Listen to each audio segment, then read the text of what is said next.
Je m'appelle Olivia. J'ai 42 ans. Et ma propre sœur, directrice de banque, m'a publiquement humiliée parce que j'essayais de retirer 150 €. Avant de vous raconter comment j'ai réagi en initiant un transfert d'actifs de 4,2 milliards d'euros qui a gelé tout leur système et l'a fait licencier sur le champ, faites-moi une faveur et dites-moi d'où vous regardez dans les commentaires ci-dessous. C'est réconfortant de savoir que je ne suis pas seule. Pour comprendre pourquoi je n'ai pas crié ou fait de scène dans cette banque, il faut comprendre ma famille. Pour eux, j'étais toujours la moins importante, la silencieuse, celle qui apportait des cartes d'anniversaire faites à la main au lieu de cadeaux coûteux. Je me souviens encore de mes 10 ans. J'avais passé un mois à peindre un tableau de phare pour mes parents, mes petites mains maculées de peinture bleue et grise. J'étais si fière que je le leur ai tendu, mon cœur battant. Mon père, Richard, y a jeté un coup d'œil une seconde avant de se tourner vers mes sœurs. Maintenant, Vanessa, Cassandra, qu'est-ce que vous nous avez offert, vous deux? Elles avaient mis leurs économies pour acheter un vase en cristal. Ma mère, Hélène, a applaudi de joie. Mon tableau a été mis de côté sur une table d'appoint, oublié. C'est à ce moment-là que j'ai appris ma place. Je n'étais pas l'intelligente, ni la jolie, ni la personne qui avait du succès. Vanessa était l'enfant prodige dans le monde professionnel, gravissant les échelons de l'entreprise avec une ambition impitoyable. Cassandra était le papillon social, charmante et manipulatrice, toujours le centre de l'attention. J'étais juste Olivia, la remplaçante, la pensée après coup tranquille et commode de la famille. Cette dynamique n'a pas changé en grandissant. Elle s'est solidifiée comme du béton autour de mes pieds. Des années plus tard, lors d'un dîner de famille, j'ai essayé de partager une bonne nouvelle. J'avais fait du bénévolat dans un jardin communautaire local, et nous venions d'obtenir une petite subvention pour construire une section pour enfants. J'étais tellement excitée. J'ai ouvert la bouche pour parler, mais Vanessa m'a coupé, riant en annonçant sa dernière promotion. La conversation a immédiatement basculé sur son nouveau titre, sa nouvelle prime. Mon père rayonnait. Ma mère a demandé quel genre de voiture elle allait acheter. Je suis restée assise là, ma petite victoire se dissolvant dans le silence. J'avais l'impression d'être invisible. La seule personne qui m'ait jamais vraiment vue était mon grand-père. C'était un homme tranquille comme moi, mais ses yeux ne manquaient rien. Avant de décéder, il m'a laissé une petite boîte en bois usé. À l'intérieur, il y avait une clé à l'ancienne et un mot écrit de sa main élégante, pour la plus jeune, car elle a le plus grand cœur. Utilise-le quand ils oublient qui tu es. Il m'a également désignée exécutrice d'un petit fonds fiduciaire familial, quelque chose qui était censé être un filet de sécurité pour nous tous. Ce n'était pas une somme énorme, mais c'était son héritage. Dernièrement, j'avais remarqué certaines choses dans les relevés qui ne me plaisaient pas. De petits retraits étranges effectués par Cassandra. J'avais pris une note mentale d'y regarder de plus près. Un petit nœud d'inquiétude se formait dans mon estomac, mais je l'avais mis de côté. On veut toujours croire le meilleur de sa famille, n'est-ce pas? Même quand ils vous ont donné toutes les raisons de ne pas le faire. La seule bonne chose qui est ressortie du fait d'être invisible pour ma famille, c'est que cela m'a forcé à construire une vie entièrement selon mes propres termes, loin de leur jugement. J'avais mon petit appartement propre. J'avais mes livres et j'avais Madame Dubois. Elle vivait 2 portes plus loin, une veuve de 80 ans avec un rire qui pouvait remplir une pièce et des yeux qui se plissaient au coin quand elle souriait. Elle était plus une mère pour moi que la mienne ne l'avait jamais été. Elle m'appelait juste pour partager une recette ou pour me raconter une histoire amusante sur son défunt mari. Elle me voyait. Ce mardi matin froid, Madame Dubois avait appelé, sa voix mince et inquiète. Son chauffage était en panne, et le réparateur voulait 150 € en espèces d'avance. Elle avait un revenu fixe et manquait d'argent. Ne vous inquiétez de rien, lui ai-je dit, ma voix pleine d'une confiance que je ne ressentais pas. Je vais à la banque et je vous le retire tout de suite. Ce qui m'a amené ici, debout dans le hall froid et stérile de la banque du Croissant, attendant en ligne comme tout le monde. Et debout derrière le bureau du directeur, me regardant avec un petit sourire suffisant, se tenait ma sœur, Vanessa. Quand ce fut mon tour, je me suis dirigée vers le guichet.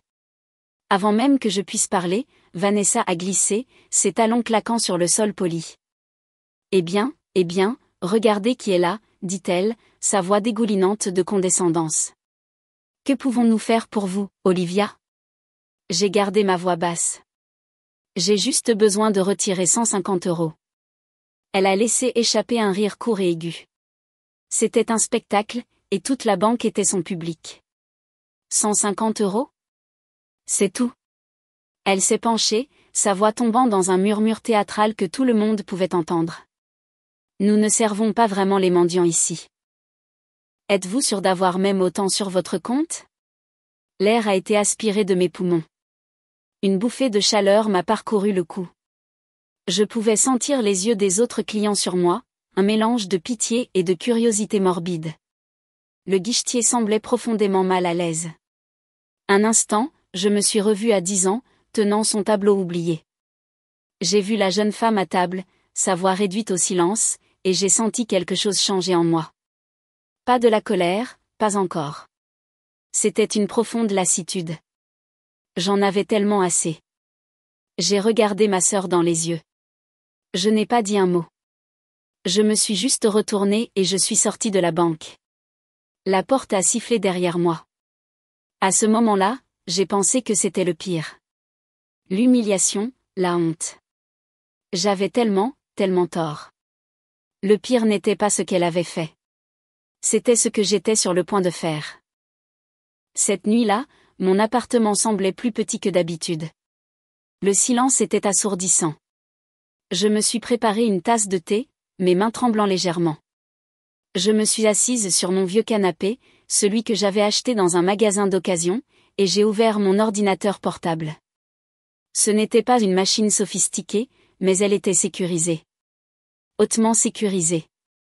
En quelques touches, j'ai contourné l'interface utilisateur simple de ma vie et je me suis connecté à ma vraie vie. L'écran a clignoté et un tableau de bord épuré et minimaliste est apparu. En haut, en lettres blanches nettes sur fond noir, il y avait un nom, Shellcode 7, et en dessous, un nombre, 4 210 350 000 €. C'était mon secret. C'était la vie que j'avais construite dans l'ombre pendant que ma famille était occupée à se moquer de mes vêtements d'occasion et de mon existence tranquille. Après une dispute particulièrement désagréable il y a des années, où mon père m'avait dit que je ne ferais jamais rien de ma vie, j'étais partie. J'ai pris le petit héritage que mon grand-père m'avait laissé personnellement, celui en dehors du fonds fiduciaire familial, et j'ai versé tout mon chagrin, toute mon intelligence, toute ma concentration silencieuse dans la seule chose que je comprenais, les modèles, les marchés financiers.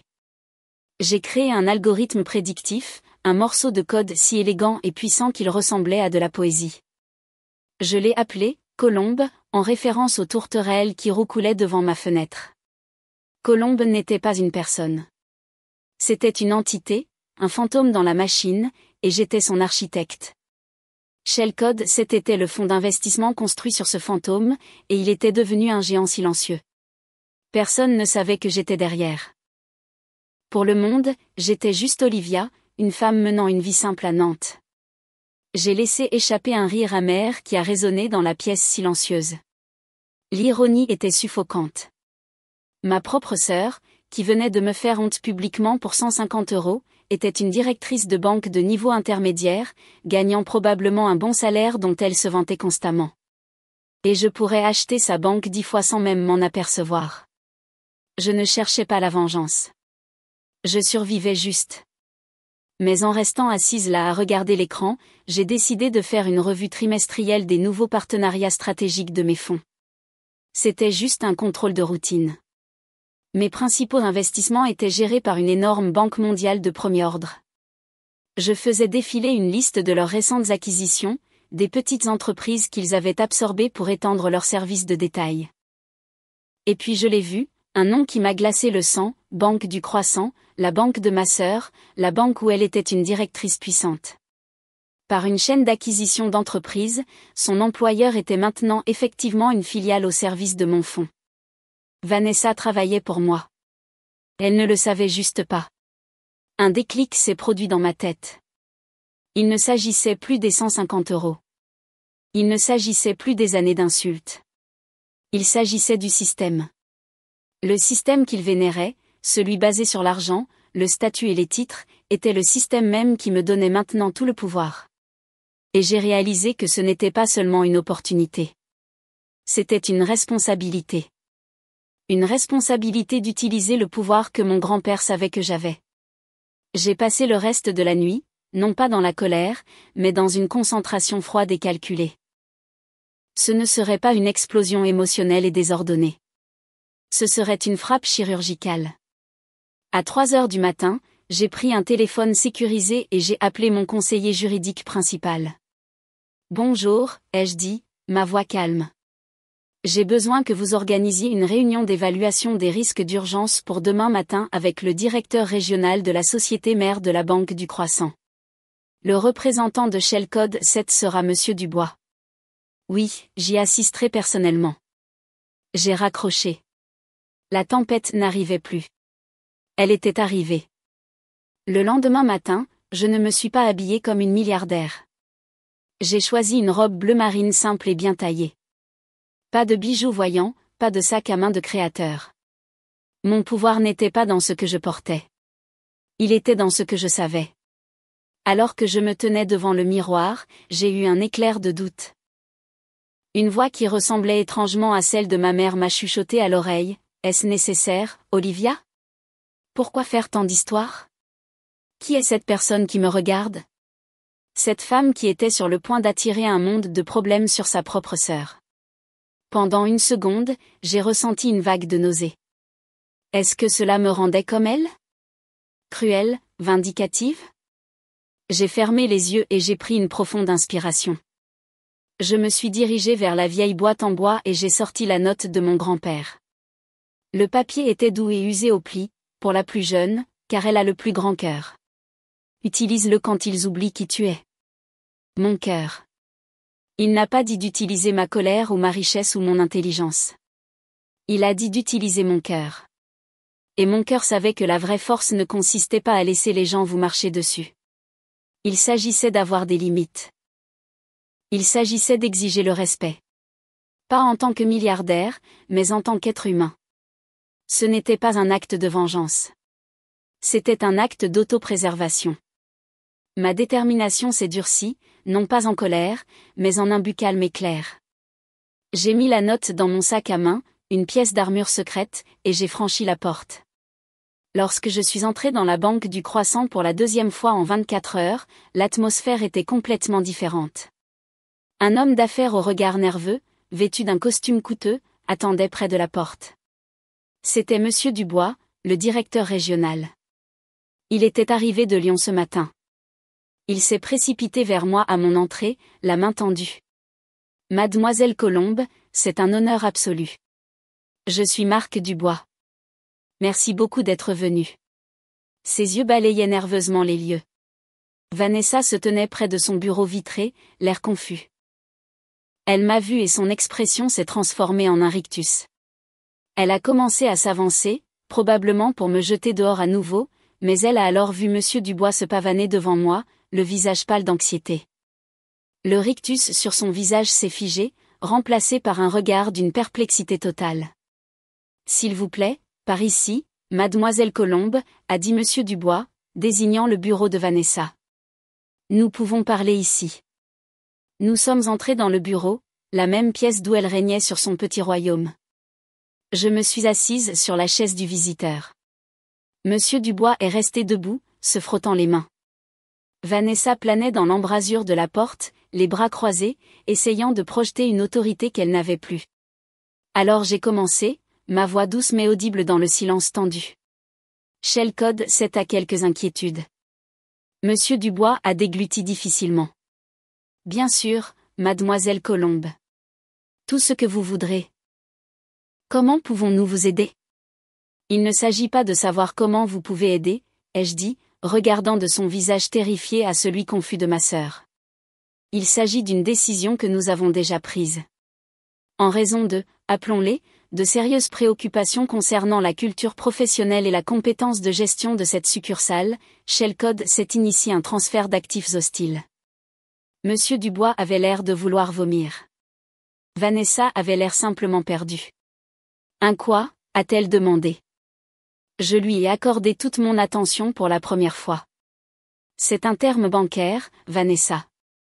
Laissez-moi vous simplifier la chose.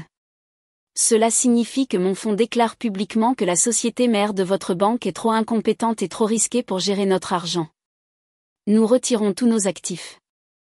Nous retirons les 4,2 milliards d'euros et nous les transférons à un concurrent, et selon les termes de notre accord, nous sommes tenus d'indiquer exactement pourquoi.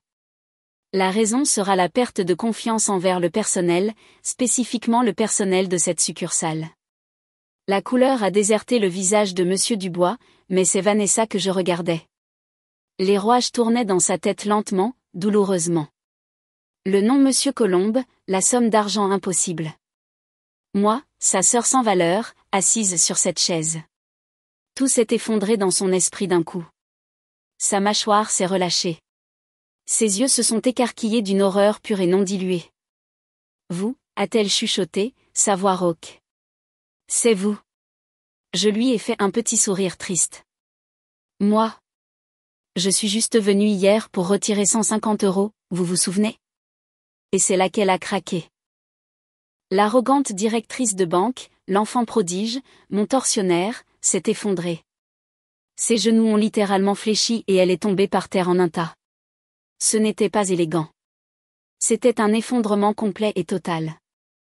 Non, non, non, a-t-elle sangloté, des larmes coulant sur son visage, gâchant son maquillage parfait. Elle a commencé à ramper vers moi à quatre pattes. Olivia, s'il te plaît.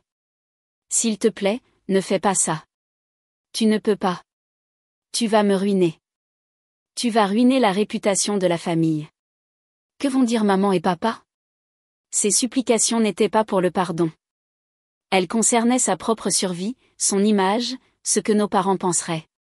Même maintenant, dans son désespoir total, tout tournait autour d'elle. Je n'ai même pas eu à dire un mot. Monsieur Dubois, le visage masqué par une fureur froide, a pointé un doigt tremblant vers le tas sur le sol qu'était ma sœur. Vous avez fait ça. Vous nous avez causé ce désastre. Sortez. Sortez de ma vue. Vous êtes virés. Sécurité.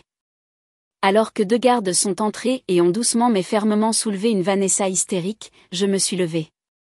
J'ai regardé ma sœur, le visage marbré et ravagé par les larmes, et j'ai dit doucement, pour qu'elle seule puisse entendre, il ne s'agissait jamais d'argent, Vanessa.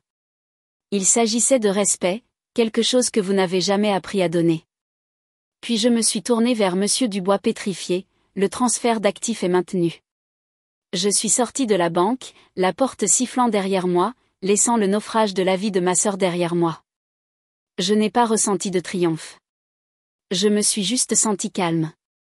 Le premier tremblement d'un tremblement de terre à venir venait de frapper et je savais que le choc principal était encore à venir. Alors que je partais en voiture, mon téléphone a commencé à vibrer et n'a pas arrêté. Un texto de Cassandra. OMG, Liv. J'ai entendu dire qu'il s'était passé quelque chose de fou avec Vanessa. Tu vas bien? On devrait parler. Un appel manqué de Grégoire, le mari flagorneur de Cassandra. Puis un autre texto, cette fois de ma mère, Olivia. S'il te plaît, rappelle-moi. Nous sommes tous très inquiets. Inquiets? Ils n'étaient pas inquiets quand Vanessa me rabaissait. Ils étaient inquiets maintenant que la dynamique du pouvoir avait changé. Le ton doucereux, la préoccupation soudaine, c'était si transparent que c'en était presque risible. J'ai laissé le téléphone vibrer, les ignorant tous. J'avais besoin d'un moment pour respirer, mais ils étaient implacables. Finalement, alors que je garais ma voiture devant mon allée, le téléphone a sonné à nouveau. L'écran affichait « Maman ». Je ne sais pas pourquoi, mais j'ai répondu. Peut-être qu'une petite partie de moi espérait une réaction différente. Olivia. Oh, Dieu merci. Sa voix était un torrent de mots paniqués. Que as-tu fait? Vanessa est dévastée. Sa carrière est finie. Comment as-tu pu être si cruelle, si vindicative? Après tout ce que nous avons fait pour toi, tu fais ça à ta propre sœur. Tu dois arranger ça. Pense à la famille. Pense à la famille. Pas, Olivia, tu vas bien? Pas, je n'arrive pas à croire qu'elle t'ait traité comme ça. Pas, je suis tellement désolée que nous ayons laissé cela arriver. Juste, pense à la réputation de la famille. Le dernier espoir en moi s'est flétri et est mort. Le dernier fil d'obligation s'est rompu. Ma voix, quand j'ai parlé, était plus froide que je ne l'avais jamais entendue. Vous avez raison, ai-je dit. Nous devons parler de la famille. Nous tous, une dernière fois. Oui. Oui, a-t-elle dit, soulagée. Nous viendrons. Nous allons arranger ça. Dimanche, ai-je dit, la coupant. Dîner chez moi. Je vous enverrai l'adresse. J'ai raccroché avant qu'elle ne puisse répondre. Cela ne pouvait pas être 1000 petites coupures. Ce devait être une rupture nette, un jugement final. Le dimanche soir, ils sont arrivés. Mon père, ma mère, Cassandra et Grégoire. Ils se sont garés à l'adresse que je leur avais envoyée, et j'ai regardé de la fenêtre alors qu'ils restaient bouche bée. Ce n'était pas mon petit immeuble anonyme. C'était une maison, une belle maison moderne nichée dans un quartier boisé tranquille, de bon goût, élégante, et clairement très, très chère. Leur visage était un mélange de choc et d'avidité nue. J'ai ouvert la porte avant qu'ils ne puissent sonner. Bienvenue, ai-je dit. Ils sont entrés, béants devant les hauts plafonds et les œuvres d'art au mur. Le dîner de famille que j'avais préparé n'était pas sophistiqué, mais il était dressé sur une longue table. Ils se sont assis, un silence gênant planant dans l'air. Mon père a été le premier à parler, sa voix rauque. Bon, Olivia, qu'est-ce que tout ça? Tu as fait passer ton message. Tu es riche. Maintenant, tu dois réparer le gâchis que tu as fait avec ta sœur. Cassandra a ajouté, sa voix dégoulinant de fausse sympathie. Il a raison, Liv. Nous sommes une famille. Vanessa a fait une erreur, mais détruire sa vie pour ça. Ce n'est juste pas juste. Nous devons nous soutenir mutuellement. Ils ont passé les 10 minutes suivantes à me sermonner. Ils m'ont reproché d'être cruelle, d'être secrète, de les embarrasser. Ma mère est restée assise, se frottant les mains, acquiesçant. Pas une seule fois ils n'ont reconnu ce que Vanessa avait fait. Pas une seule fois ils n'ont demandé comment je me sentais. Je les ai laissés finir.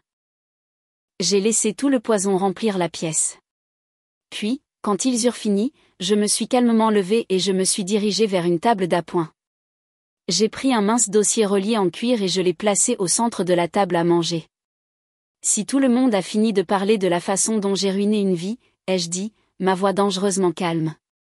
Peut-être pouvons-nous parler de la façon dont Cassandra a ruiné un héritage. Le visage de Cassandra est devenu pâle. De quoi parlez-vous? J'ai ouvert le dossier.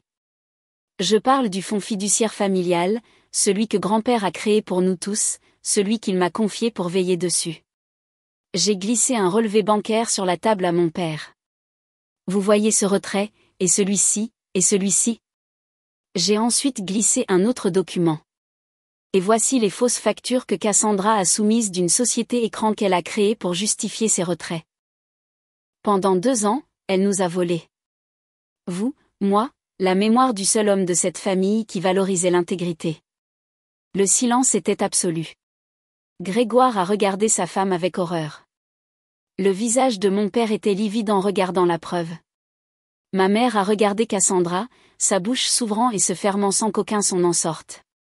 Ils ont finalement été forcés de voir que leur autre enfant prodige n'était pas seulement égoïste. C'était une vulgaire voleuse. J'ai regardé leur visage brisé.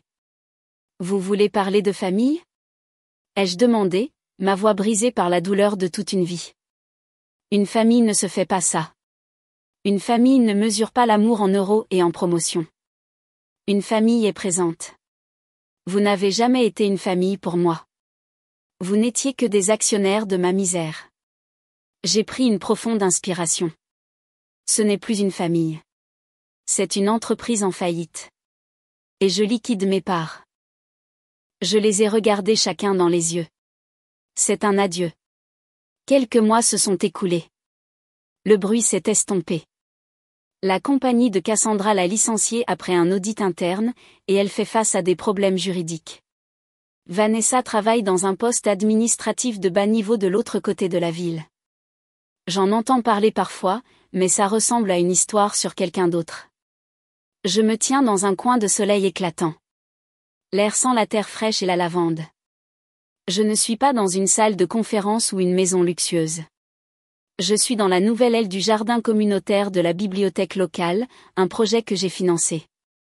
Il s'appelle le jardin de lecture Dubois et grand-père. Madame Dubois est là, assise sur un banc, lisant à un groupe d'enfants. Elle croise mon regard et me fait ce sourire chaleureux et plissé. Ma vraie famille. Je me penche et ramasse un petit plant. Alors que je le place dans la terre douce, je comprends enfin. La transaction la plus importante de ma vie n'était pas le transfert d'actifs de 4,2 milliards d'euros.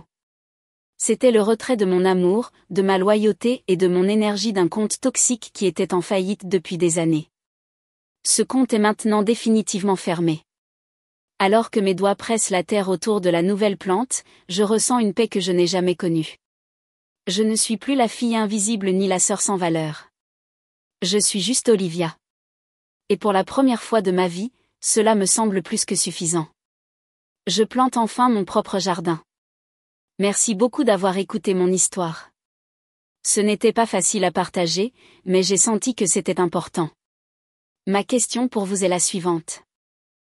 Avez-vous déjà dû prendre la décision difficile et douloureuse de vous éloigner d'une personne ou d'une situation afin de vous sauver? Faites-le moi savoir dans les commentaires. Je les lirai. Et si mon histoire a résonné en vous, veuillez considérer à aimer cette vidéo et à vous abonner pour en voir plus. Cela aide vraiment.